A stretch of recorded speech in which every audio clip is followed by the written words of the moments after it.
Señor los bendiga, amén. Que el Señor los bendiga más, amén. Poderoso su nombre es, ¿verdad? Poderoso su nombre es inigualable, es incomparable. Ese es nuestro Señor, nuestro Salvador, a quien que cantamos, porque entendemos la obra que Él ha hecho en nuestras vidas, porque entendemos la obra que Él ha hecho en nuestros corazones, amén, que nos ha transformado y nos ha salvado. Y en esta hora vamos a estudiar el libro de Romanos. Estamos en el último capítulo, la última parte del libro. Vamos a ir al capítulo 16, del verso 21 al 24. Si están ahí, pueden decir amén para darle lectura a todos juntos. Muy bien. Os saludan Timoteo, mi colaborador, y Lucio, Jasón y Sosípater, mis parientes. Yo, Tercio, que escribí la epístola, os saludo en el Señor. Os saluda Gayo, hospedador mío, de toda la iglesia. Os saluda Erasto, tesorero de la ciudad, y el hermano Cuarto. La gracia de nuestro Señor Jesucristo sea con todos vosotros. Amén. Eterno Dios, gracias te damos en esta hora, porque una vez más nos permites estar reunidos aquí en este lugar, Señor. Nos permite, Señor, tener ese honor, ese privilegio de poder levantar alabanza a tu nombre, Señor. Esa alabanza, Señor, que solamente tú te mereces, Señor, y que pueda dar paz, Señor, a nuestra alma. Te pedimos que en esta hora seas tú hablando, Señor, a nuestros corazones, que en esta hora, Señor, seas tú ministrando, sé pasando, Señor, del carbón de tu altar, Señor, sobre mi boca, y que ningún pensamiento mío salga en esta hora, Señor, sino que solamente tu palabra sea la que sea anunciada, Señor. Y de la misma manera, Señor, a mis hermanos, Señor, abre las mentes, Señor, abre los corazones, para que sean receptivos, Señor, a la palabra que tú nos quieres hablar en esta noche. En nombre de Hijo Jesús, amén. Tomen asiento.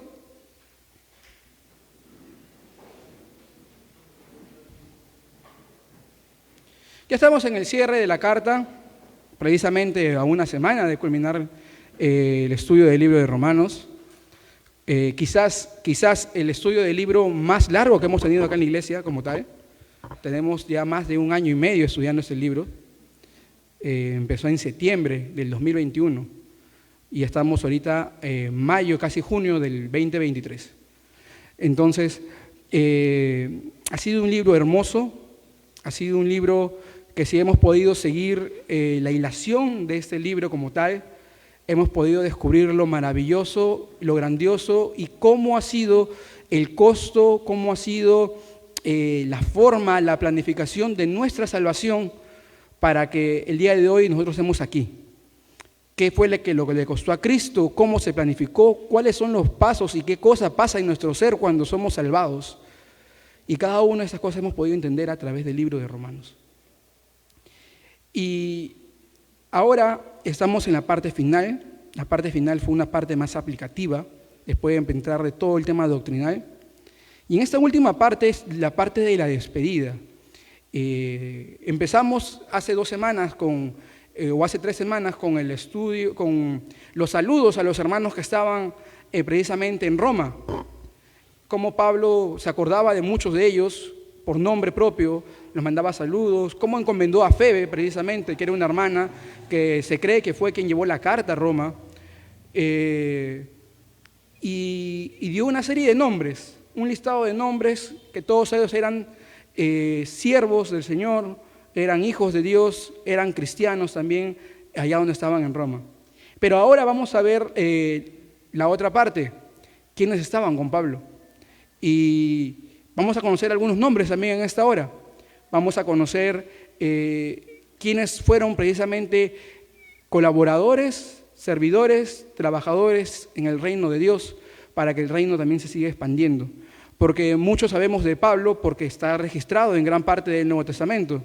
Pero así como Pablo, hubieron muchos otros hombres que trabajaron arduamente para el Señor y que tal vez no sabemos de ellos, no tenemos sus nombres registrados, y de algunos tenemos pequeñas partes que los mencionan. Y en esta hora vamos a conocer algunos de ellos. ¿Quiénes eran estos hombres? Así que Empieza el verso 21 y dice: os saluda Timoteo, mi colaborador. Ya conocemos un poco a Timoteo, conocemos, creo todos, un poco de él. El nombre de Timoteo no se nos hace extraño. 2 libros de la Biblia tienen su nombre, la primera carta y la segunda carta de Timoteo. Pero antes de entrar como sí en Timoteo, quiero hacerles entrar en contexto geográfico. Pablo escribió esta carta en Corinto, para entrar en contexto geográfico. Esta carta fue escrita en Corinto. Así que Pablo está precisamente en Corinto. Y las personas que están con él en ese momento que voy a nombrar están en Corinto. Entonces, hablamos de Timoteo. Timoteo es un hombre del cual la Biblia da un buen testimonio de él. Y para eso vamos a vamos a ir a nuestras Biblias, a Hechos 16, del 1 al 2.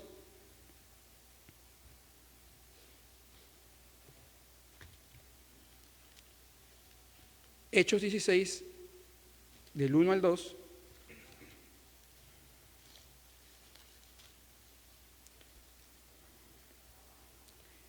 Y dice así: después llegó a Derbe y a Listra, y aquí había allí cierto discípulo llamado Timoteo, hijo de una mujer judía creyente, pero de padre griego.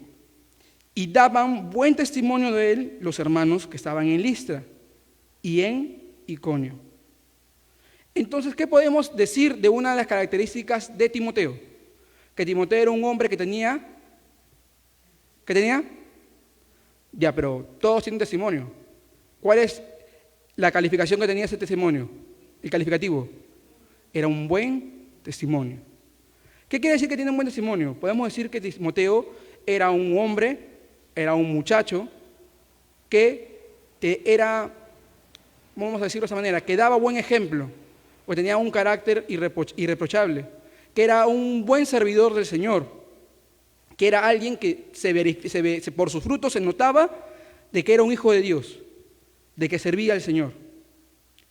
Vamos a ir a Filipenses 2, 19 y 22. Vamos a estar activos con la Biblia porque esta vez vamos a estar buscando varios textos. Filipenses 2, del 19 al 22.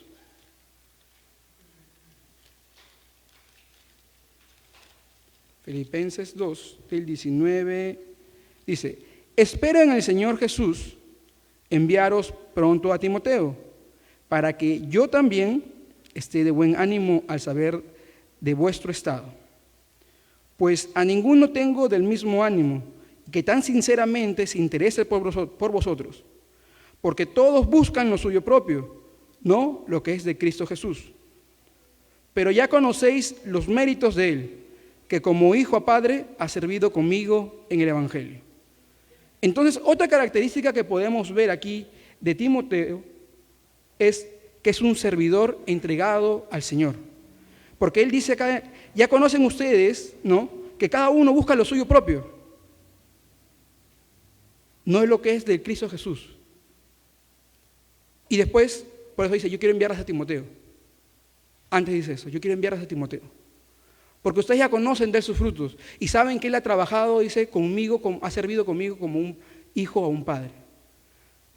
Timoteo tenía mucha consideración por parte de Pablo. Pablo lo consideraba como un hijo. ¿Por qué? Porque había servido con él. Había servido junto con él. Y no solamente porque haya servido, sino porque había pasado innumerables pruebas, situaciones, y su fe había demostrado que su fe era una fe sincera, que realmente amaba al Señor, que no estaba buscando lo suyo o sus beneficios, sino que estaba buscando realmente al Señor. Entonces tenemos ya 2 características de Timoteo, que era un hombre que tenía un buen testimonio, que era un hombre que no buscaba lo suyo propio, que era un servidor, y aparte que Pablo dice que lo considera como un hijo amado. Vamos a 1 de Timoteo 1:2.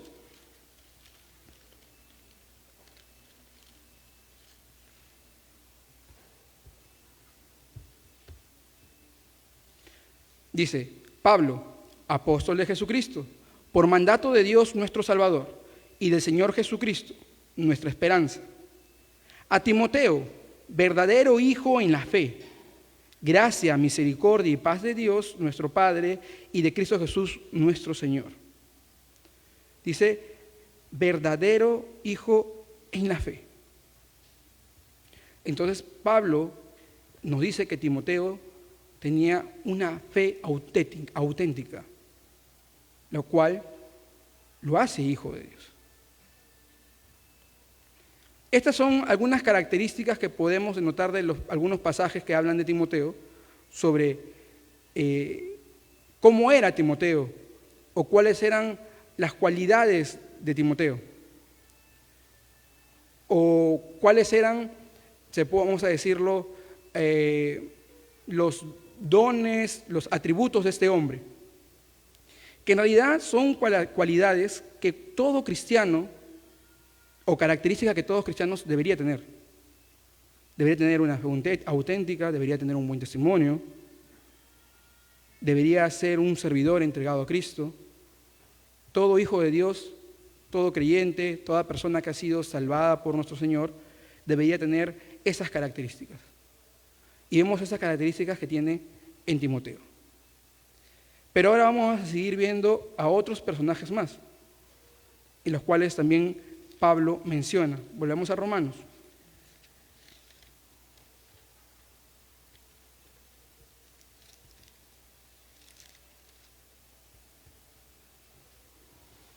¿Y por qué es necesario e importante estudiar esta lista? Precisamente es porque Pablo nunca trabajó solo. Nunca Pablo estuvo solo. Él nunca fue un llanero solitario en el desierto, en el cual luchó contra espíritus, huestes, y anunció el evangelio de una forma él solo. No, Pablo no fue así.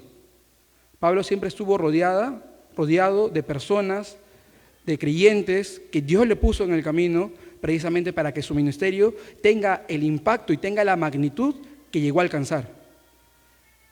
Si Dios permitió que Pablo tuviera su ministerio tanto poder, tanto impacto, aparte de su vida de fe precisamente de Pablo y de la confianza que tenía en Dios, fue porque Dios también utilizó a muchos hombres y mujeres en el camino para que sean de sostén, para que sean de ayuda, para que sean de soporte, para que sean de aliento, cuando Pablo estaba en tantas tribulaciones. Porque Pablo pasó tribulaciones, angustias. Hemos visto que Pablo ha sido perseguido, encarcelado, apedreado, naufragó y una serie de cosas más.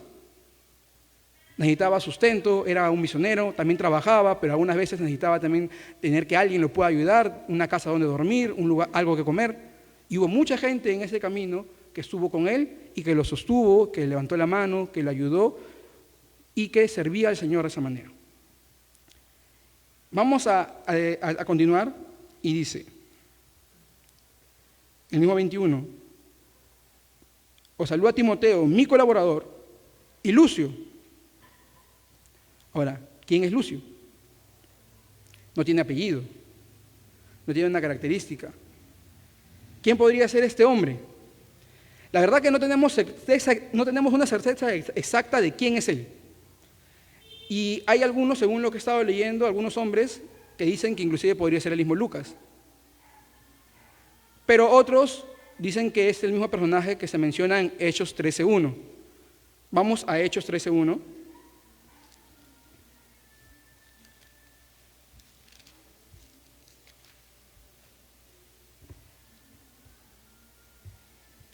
Dice así, había en la iglesia que estaba en Antioquía profetas y maestros. Bernabé, Simón, el que se llamaba Níger, Lucio de Cirene, Manaén, el que se había criado junto con Herodes, el tetrarca, y Saulo. Algunos dicen de que Lucio es este Lucio que se menciona aquí en Hechos 13:1. De ser así, podemos decir de que este Lucio era alguien también que servía en la iglesia, o era un profeta o un maestro, que también servía en los inicios del ministerio de Pablo. Porque acá precisamente en este versículo, en este capítulo de la Biblia, se habla de los comienzos de Pablo cuando empieza a desarrollar su ministerio y cómo lo llaman tanto a él y a Bernabé y lo separan para la obra que tenían destinada para ellos dos, que era el campo misionero. Entonces, pero dicen que en esa iglesia estaban, dice, profetas y maestros. Y menciona a Lucio de Cirene, que podríamos decir entonces que Lucio de Cirene era o un profeta o un maestro en esa iglesia. Luego dice Jason, o Jason, no sé, lo voy a leer tal cual lo estoy viendo en español. Así que Jason, volvemos a Romanos.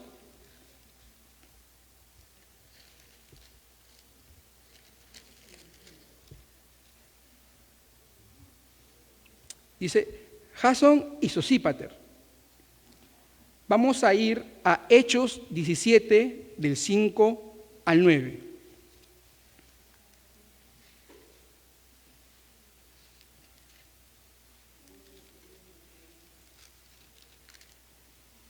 Hechos 17, del 5 al 9. Y dice, entonces los judíos que no creían, teniendo celos, tomaron consigo a algunos ociosos, hombres malos, y juntando una turba, alborotaron la ciudad y asaltando a la casa de Jasón, procuraban sacarlos al pueblo. Pero no hallándolos, trajeron a Jasón y algunos hermanos ante las autoridades de la ciudad, gritando, estos que trastornan el mundo entero también han venido acá, a los cuales Jasón ha recibido, y todos estos contravienen los decretos de César, diciendo de que hay otro rey, Jesús. Y alborotaron al pueblo y a las autoridades de la ciudad, oyendo estas cosas. Pero obtenida fianza de Jasón y de los demás, lo soltaron. Aquí vemos una historia, un hecho que pasó precisamente cuando Pablo estaba en esta ciudad, que estaba en Tesalónica. ¿Qué había pasado? Habían unos hombres, ya había un grupo, que ya tienen una descripción exacta, que dice que eran ociosos, porque solamente se puede entender que alguien esté marchando 20 días porque no tienes nada que hacer, ¿no? Un día puede ser, la toma uno en la universidad, un día podría ser, ¿no? Pero 20 días es porque o no quieres estudiar. Ahí están los muchos almarquinos y por acá.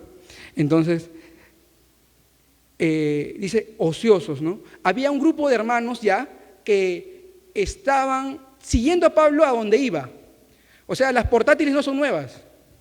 Ya existían desde épocas antiguas.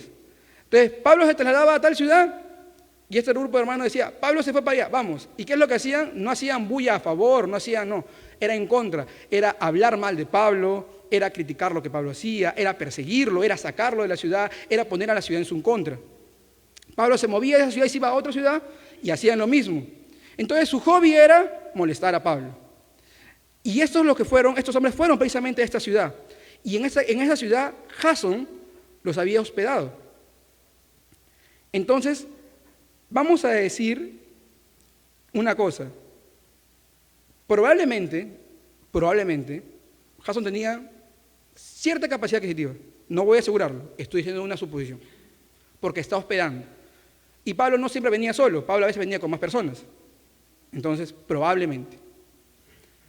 Lo otro es de que Jasón era un hospedador. O Jasón era un hospedador. ¿Ya? Son algunas características de él. Era un hospedador, podría ser una persona que tenía cierto poder adquisitivo y además, vamos a decir que era un hombre que tenía una convicción clara, que tenía una fe clara, una fe. ¿Por qué podemos decir esto? ¿Por qué? Porque su vida estuvo en peligro por el simple hecho de tener a Pablo en su casa. Lo llevaron preso. Entonces, eso demuestra mucho amor hacia Pablo, pero yo creo que mucho más que el amor hacia Pablo, eso demuestra mucha fe y mucho amor hacia Dios, que sabiendo que lo que Pablo hacía era precisamente el mandato que Dios le mandaba, ¿no? Porque hemos visto que por mucho que tú quieras o por mucho interés que tengas, cuando alguien cae o es perseguido, no se más le abren las puertas. Lo vimos hace poco con el presidente. Hasta su propio ministro le dieron la espalda. Entonces, podemos decir que Jasón tenía una fe, una convicción que estaba clara, que estaba cimentada en Cristo y que no le importaba poner en riesgo su vida con tal de que el Evangelio y la obra del Señor siga expandiéndose. Tenemos algunas características entonces de este hombre ya. Vamos conociendo un poquito más quién es él. Ahora vamos con Sosípater. Hechos 20, del 3 al 4.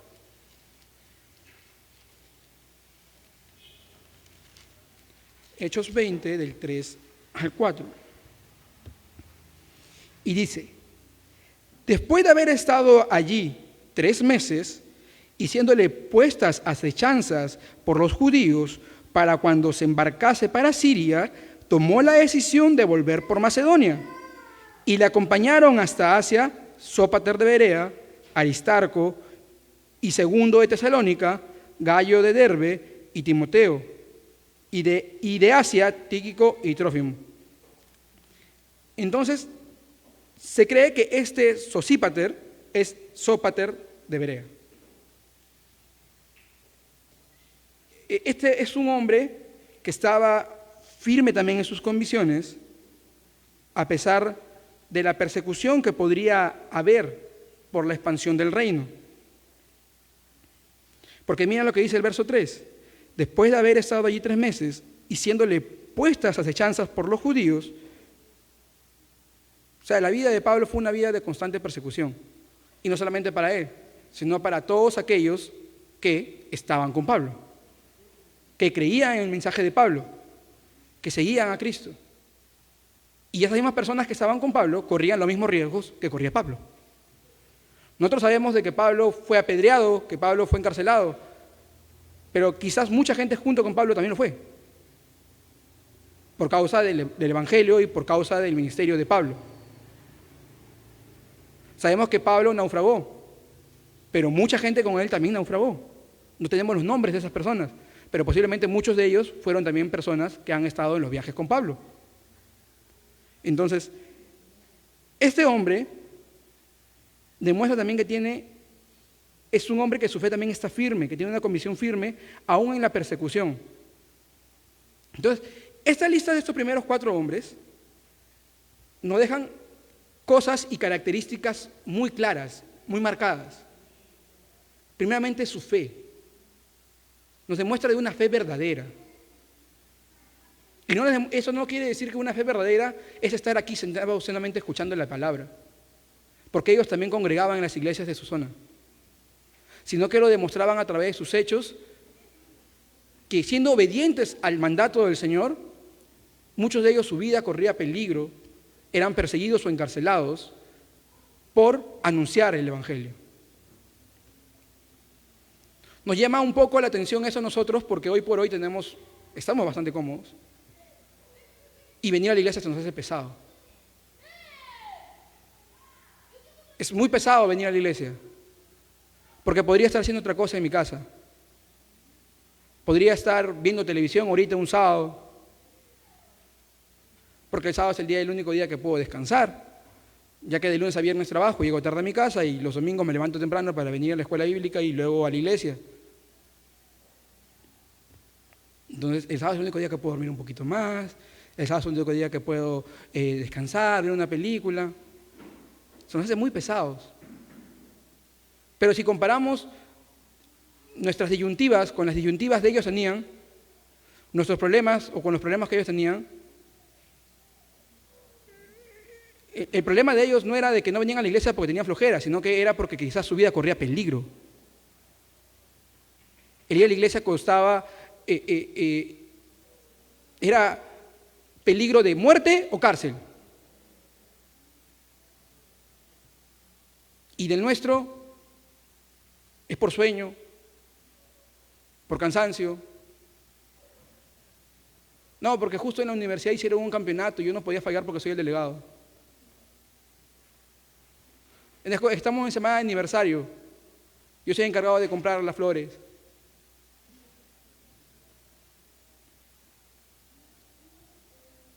Pasa, yo también he sido delegado de mi salón de universidad.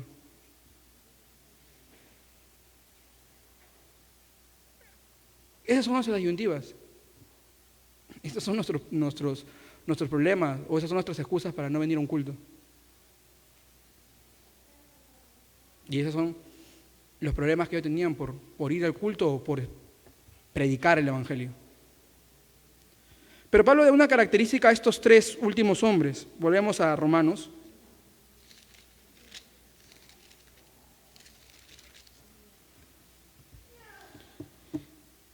Y dice,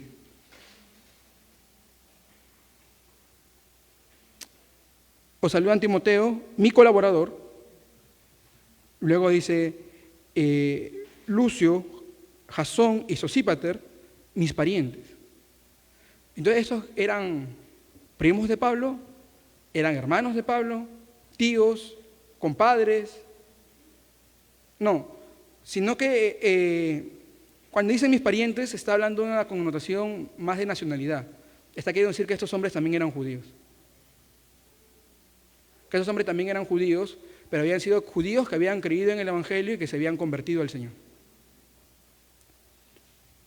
Entonces, ya sabemos que estos tres hombres eran también judíos. Es por eso que si te dan cuenta, en todas las historias que hemos leído hay una característica, que se reunían en la sinagoga. Entonces, estos hombres eran judíos. Y es por eso, a partir de esta deducción, es que ya yo podría inclinarme más a la idea de que el personaje que se describe acá como Lucio no es Lucas, porque Lucas no era judío, era un gentil. Entonces, este Lucio es precisamente, creo yo, el Lucio que se describe en Hechos 13:1.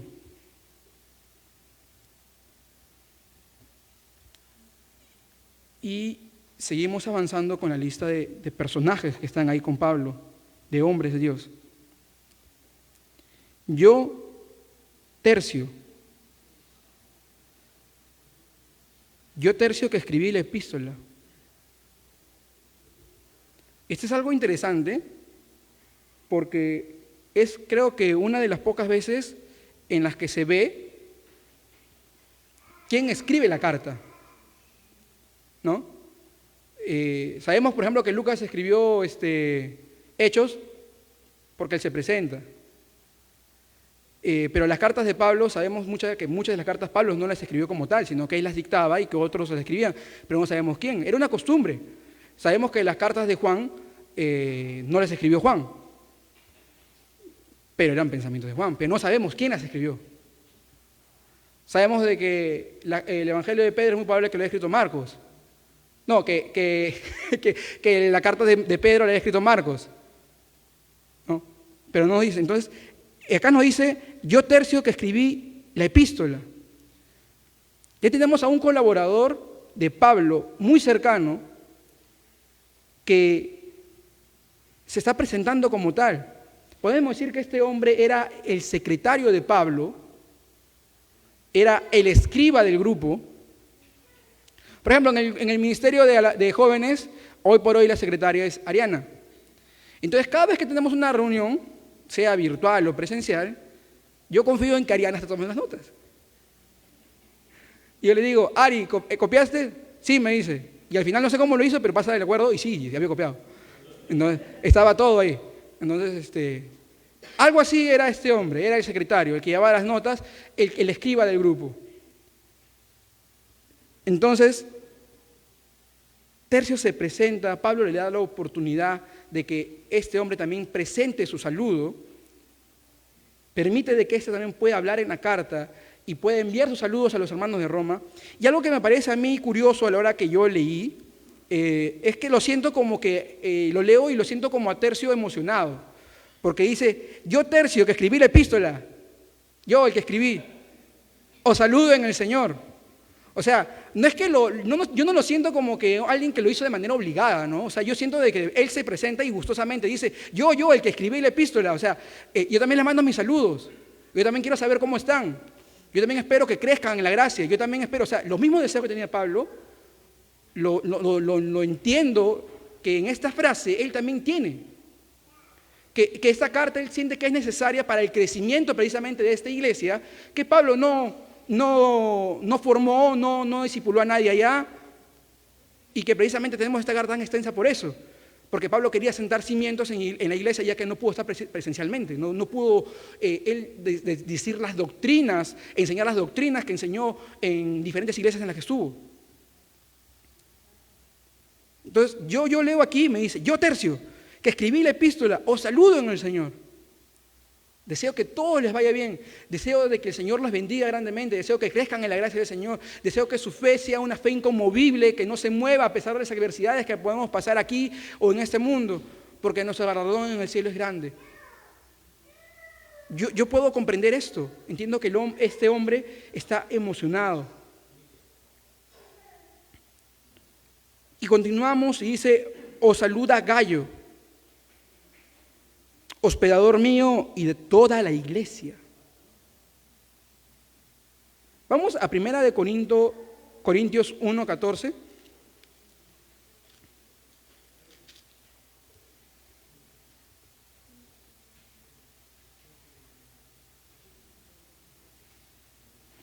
Y dice: doy gracias a Dios de que a ninguno de vosotros he bautizado, sino a Crispo y a Gayo. Entonces podemos conocer que Gayo fue alguien que fue bautizado por el mismo Pablo. Hay muchos Gayos que se nombran en la Biblia, por si acaso, no es el único. Creo que en Juan también se nombra uno, en las cartas de Juan, y hay otros más personajes. Era un hombre común. Pero ¿por qué creo, o por qué creemos, o por qué en todo lo que he estado leyendo creen que este es? Precisamente porque recuerdan que Pablo estaba en Corinto. Pablo estaba en Corinto. Y este Gayo era el Gayo de Corintio. Y acá nos dice una cosa, que dice que este hombre era hospedador. Otra vuelta. Creo que una característica que estamos leyendo ya desde varias semanas anteriores es de que una característica del cristiano es la hospitalidad, ¿no? Porque otra vuelta hace una mención muy clara en eso: hospedador. Es que no a cualquiera se le abren las puertas de tu casa. No a cualquiera lo sientas en tu mesa. No cualquiera es digno del arroz con pollo de tu mamá. Entonces, creo que por eso hace tanto énfasis, porque uno a cualquiera no mete a su casa. Y acá nos dice que este hombre era hospedador, y no solamente de Pablo, una vez más. No solamente de Pablo, sino que dice de toda la iglesia. Es muy probable también que este hombre tenga cierto poder adquisitivo, que tenga una casa un poco más grande, y que cuando dice hospedador de toda la iglesia, sea de que en su casa se reúna una congregación. Porque recuerden que antiguamente las iglesias se reunían en casas. Las reuniones eran en casas. No eran así como ahora en un lugar que hemos denominado, en el cual hemos construido para venir todos juntos a adorar al Señor o estudiar la palabra ahí. No, era en casa. Entonces, es muy probable que este hombre haya abierto su casa para que en su casa haya una iglesia. Y ahí hospedaba a Pablo y de repente a todos los hermanos que venían junto con Pablo en su viaje. Entonces podemos notar un poco de liberalidad en él. Y podemos notar de que prácticamente las posesiones humanas no estaban aferradas, no estaba él aferrado de las posesiones humanas, sino que tenía la conciencia de que todo lo que tenía en realidad era de Dios y por lo tanto lo daba al servicio del Señor. Algo así como también aprendimos de Febe, ¿no? Que sabíamos que era una mujer que era adinerada, que era una mujer negociante, y que utilizó su poder también económico para apoyar al ministerio de Pablo y a otros hermanos, dice, ha ayudado a muchos. Entonces, este era Gayo, era un hombre hospedador, un hombre en el cual muy probablemente una iglesia se reunía en su casa. Y seguimos. Os saluda Erasto, tesorero de la ciudad.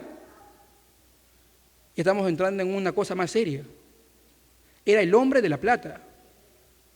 Imagínense que de acá a unos 3, 4 años, Christopher sea economista del Perú el ministro de Economía de Perú y que congrega en Pachacamá. No, más o menos una cosa así. Y nos dice, y os saluda Erasto, tesorero de la ciudad. Ya aquí con él estamos hablando de un hombre que tenía un cargo público, que estaba en el poder. Pero eso no quita de que no sea un discípulo del Señor. Entonces nos abre un poco también la mente en no encasillarnos de que de repente que todos tenemos sí o sí que servir aquí dentro de la iglesia, que tenemos que ser músicos, que tenemos que ser pastores, que tenemos que ser predicadores, evangelistas, y no todos hemos sido llamados para eso. Recuerden que Daniel, su llamado fue a servir a 4 reyes. José también. Y lo hicieron muy bien. O sea, hay personas que son creyentes, que son cristianos verdaderos, que tienen una convicción y una fe real y que sean llamados para estar en cargos de autoridad. Y ahí no está que se mezcla política y religión, por si acaso, sino que ahí tú, como persona, en el lugar donde Dios te ha llamado, tienes que brillar y ser luz ahí. Entonces, nos da una muestra de alguien que puede desarrollarse de manera secular, pero al mismo tiempo también puede ser de bendición en su iglesia. Porque todos estos hermanos se reunían dentro de una iglesia local. Todos estos hermanos se reunían dentro de una iglesia local. Y ya vayan viendo las figuras y cada uno de los personajes que están ahí. Hay algunos que están en cargos públicos, hay algunos con cierto poder adquisitivo, hay algunos que son predicadores, Timoteo era pastor. Entonces, miren las características. Había un escriba, alguien que intelectualmente era muy bueno, porque no creo que Pablo a cualquiera deje escribir sus cartas. Escribe una palabra con faltas de ortografía, no tiene la buena puntuación. Entonces, alguien muy inteligente. Y cierra con, y el hermano cuarto. Me maté buscando quién era el hermano cuarto. La verdad no encontré quién era el hermano cuarto. Esa fue la parte del estudio que más me demoró para ver si había el hermano cuarto. Pero el hermano cuarto nos deja una gran lección. Porque de tanto meterme a estudiar y buscar quién era cuarto, encontré costumbres que tenían los romanos o la gente de la época para poner nombres esclavos. Y una de esas era de que, como no consideraban a nada a las personas que eran esclavos, muchos de ellos simplemente el esclavo, compré a Jordan de esclavo, tenía sus hijos, y su hijo, para no poner nombre, el mayor era primero, el segundo era segundo, el tercero y así sucesivamente.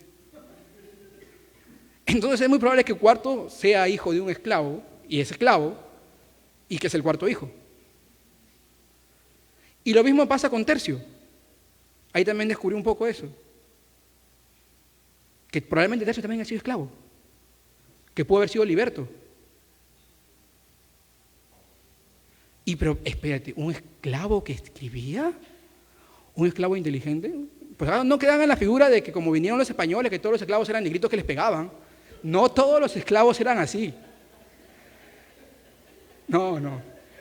Habían categorías en los esclavos. Habían esclavos de mucha confianza, habían esclavos muy inteligentes, habían esclavos que escribían precisamente y les servían para escribir a los soldados.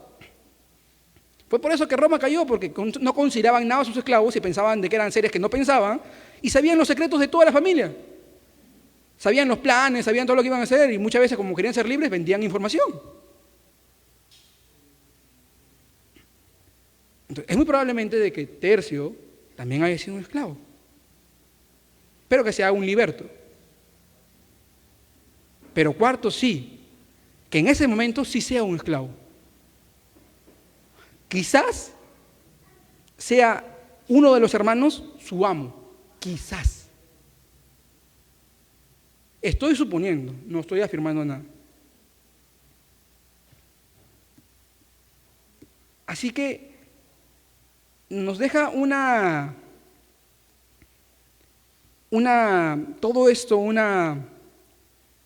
algo que rompe un poco nuestro esquema, ¿no? Porque la sociedad antigua, como la sociedad ahora, sigue siendo, toda la vida ha sido clasista, el hombre va a ser así. En cierta manera también el racismo es algo que está metido dentro de las personas, sino bien el caso que ha pasado con Vinicius, en Europa, siglo XXI, todo el mundo se rompe las vestiduras, ¿cómo es posible que le digan mono a una persona? Entonces, eso no es algo que es nuevo, eso siempre ha estado. Pero algo que nos lleva a nosotros a sorprendernos es precisamente eso, que como en un mismo lugar, en un mismo contexto, en una misma denominación, pueden haber hombres que tienen cargos públicos, hombres adinerados y esclavos. Y todos están puestos ahí porque todos de ellos sirven al Señor con la misma fe. Eran hombres que han contribuido, que han trabajado para el reino del Señor y que han servido al Señor y que han entregado su vida al Señor para que el reino se siga expandiendo. Todos estos hombres trabajaron junto con Pablo. Todos estos hombres fueron colaboradores de Pablo. Fueron siervos del Señor.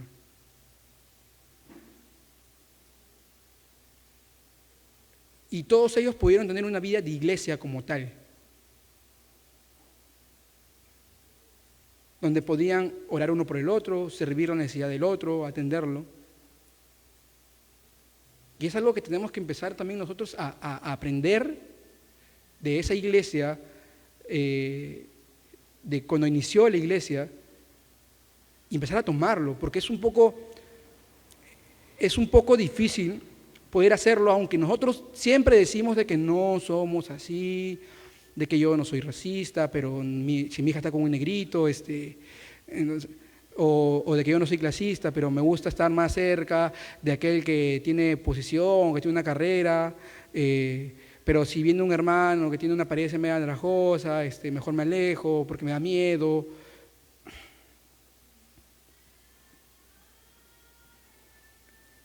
Entonces es algo que tenemos que aprender para nosotros como iglesia de verdad, verdaderamente, poder crecer. Empezar a dar esos frutos cuando tenemos una fe que está verdaderamente puesta en el Señor. Una fe que está realmente cimentada en Él. Porque en el Señor no hay posiciones. En el Señor no hay quién es más, quién es menos, quién gana más, quién gana menos, quién es ministro, quién es presidente, quién es pastor, quién es músico. En el Señor todos solamente somos hijos de Dios, todos somos siervos del Señor. Y a veces nosotros anhelamos o pensamos que la única forma de servir en el ministerio del Señor al Señor es a través de aquí, de la iglesia, y hemos entendido de que no necesariamente sea de esa forma, pero no por eso tienes que dejar de congregar, porque el Señor tal vez tiene otros planes para ti, y la idea del Señor es de que tú brilles allá en el lugar donde te has puesto a trabajar. De repente trabajas yéndote de lugar en lugar, de provincia a provincia, pero el Señor quiere que de esa manera, donde Él te lleve, seas luz. O tal vez el Señor ha destinado para ti que tengas un cargo público alto, o que estés en alguna gerencia de alguna empresa. Y eso va a tomar tiempo. Va a tomar tiempo. Y probablemente no te permita congregar como tú quisieras congregar. Pero si tu fe está cimentada en Él, vas a brillar en ese lugar y aún así no vas a dejar de congregar. Al menos si tienes disponible solamente los días domingos, ese día lo vas a destinar solamente para el Señor.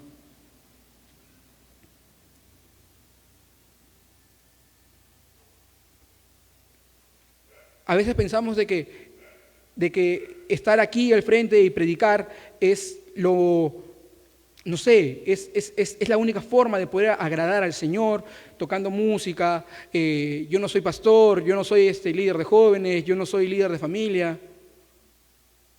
Y en realidad, esa no es tampoco la idea. Porque los que estamos aquí al frente, estamos aquí porque ese ha sido el trabajo que el Señor nos ha mandado. Ese ha sido el deber que el Señor nos ha puesto, el encargo que nos ha dado. Y la Biblia dice de que siervos inútiles somos. Entonces, lo que hacemos, no pensemos que lo hacemos bien o que estamos haciéndolo un favor a ustedes. Porque cualquiera que se pare aquí y piensa que estamos haciendo un favor a ustedes a venir a enseñarles, a darle un poquito de mi tiempo, la Biblia dice que somos siervos inútiles.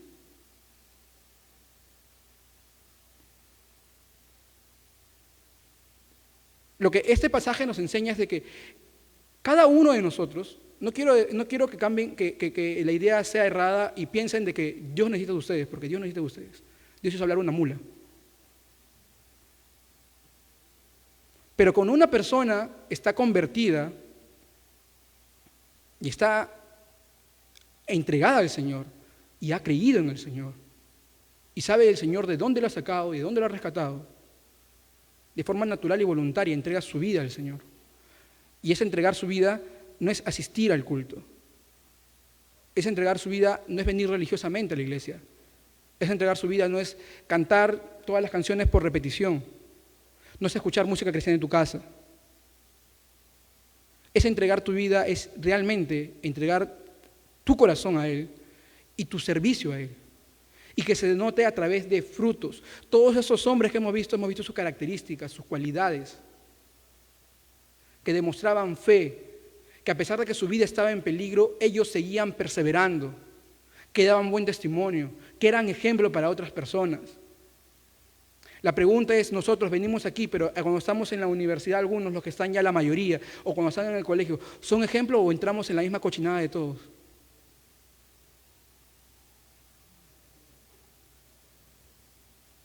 Cuando se habla de las verbenas de la universidad, me gusta, quisiera estar ahí, quisiera estar metido ahí.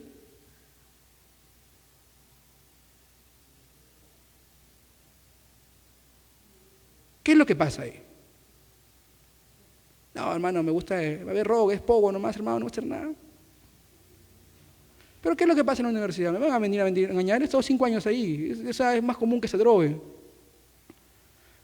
La promiscuidad en la universidad es algo normal.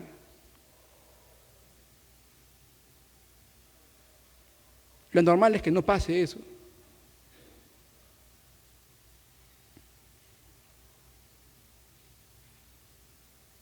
Entonces, el llamado que nos da este mensaje a través de este listado de nombres es precisamente ver las características que tiene un hijo de Dios, es ver las características que tiene un siervo de Dios y hacernos la pregunta realmente si nosotros somos hijos de Dios o no somos hijos de Dios.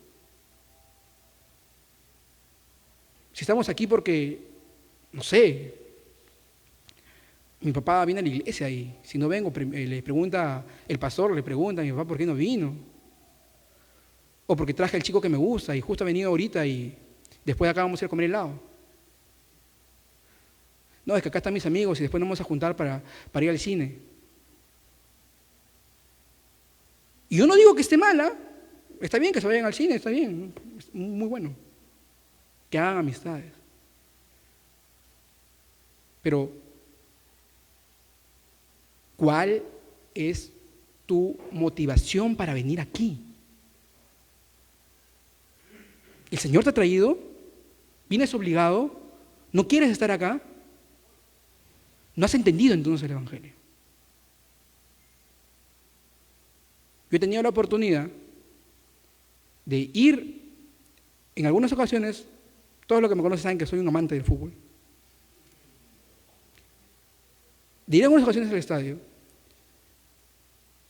y lo que la gente hace ahí y vive ahí, la primera vez que fui fue algo que, wow, fue algo espectacular. No sé, que 50,000 personas estén gritando a una voz una sola canción y saltando durante 90 minutos por 11 jugadores que corren por una pelota. Es algo espectacular. pero es algo por algo terrenal, por algo que pasa,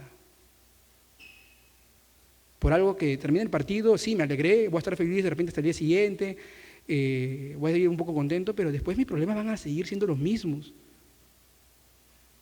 Después lo que estoy viviendo no va a cambiar.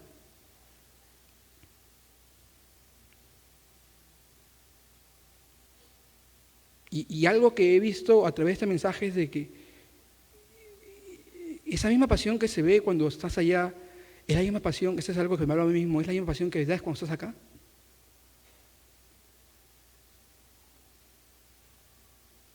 O sea, ¿qué es el Señor para ti? ¿Qué es el Señor para mí? Hace un rato cantamos, ¿no? Inigualable, incomparable, hoy y por siempre reinarás. Tuyo es el reino, tuya es la gloria, tuyo el poder y la autoridad. ¿Realmente creemos eso? ¿Realmente creemos que nuestro Señor es incomparable, es inigualable, que Él es todo el poder y toda la autoridad?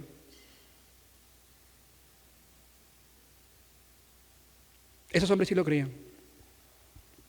Y es por eso que su vida estuvo hasta en peligro de muerte. Por causa de Cristo. Nuestra vida no está en peligro de muerte. Pero si seguimos siendo insensibles, lo que está en peligro de muerte es nuestra alma.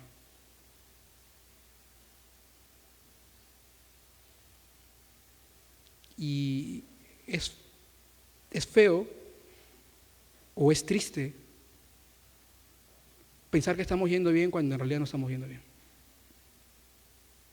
Pensar que estamos en el Señor cuando no estamos en Él. Nos engañamos a nosotros mismos. Esta semana tuvimos algunas reuniones en el Ministerio de Alabanza. De manera personal yo ya he pensado mucho y me he examinado mucho. Y este mensaje, en paralelo, porque fue la misma semana todo, me hablaba. Y la conclusión que llegué es, no te engañes, Benjamín. No te engañes, Benjamín. Servir al Señor no es una carga.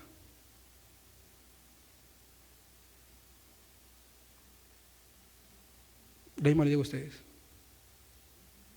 No te engañen, no se engañen. Y piensen de realmente, si son o no son hijos de Dios. Que eso solamente se va a demostrar a través de los frutos. Que el Señor les bendiga, que el Señor les guarde. Amén.